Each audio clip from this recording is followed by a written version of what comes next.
I am future. ഞാൻ നിന്റെ ഫ്യൂച്ചറാണ്. Future എന്ന് പറഞ്ഞ ഭാവി. നിങ്ങൾ എന്റെ അടുത്തോട്ട് വന്നാ? ഞാൻ നിന്റെ അടുത്തോട്ടല്ല, നീ എന്റെ അടുത്തോട്ടാണ്. മനസ്സിലായോ? അത് ശരി.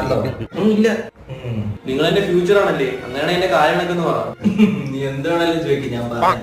അങ്ങനെയാണെങ്കിൽ എനിക്ക് ജോലി കിട്ടുമെന്ന് പറയാമോ? നല്ല ജോലി കിട്ടിയിരിക്കുന്നു, നിനക്ക് പഠിച്ചതിനനുസരിച്ചുള്ള ജോലി കിട്ടിയിരിക്കുന്നു. എന്തോ ജോലി? പ്രേംബക ബാൻഡ് വളത്തിന്റെ കൂടെ ഫയർ ഡാൻസ്.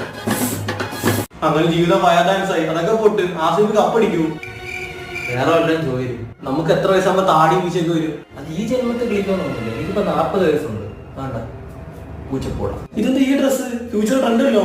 ഒന്നും പറയാണ്ട് ഞാൻ ഫ്യൂച്ചറിൽ കുളിച്ചോണ്ടിരിക്കാത്ത അവിടെ എന്തോത്തി പിടിച്ച് ചെക്കുമ്പോ ഡയറക്റ്റ് ഓടുന്നു. നോക്കിയപ്പോ മുഴുവൻ കാണാം. അങ്ങനെ അവിടെ അശയ കിടക്കുന്ന എന്തൊക്കെ വലിച്ചു കെട്ടിക്കൊണ്ട് വന്നേ. എനിക്ക് ഭാവിയിൽ എത്ര പിള്ളേരുണ്ടാവും പറയാവോ? നിനക്ക് പിള്ളേരൊന്നും ഉണ്ടാവും.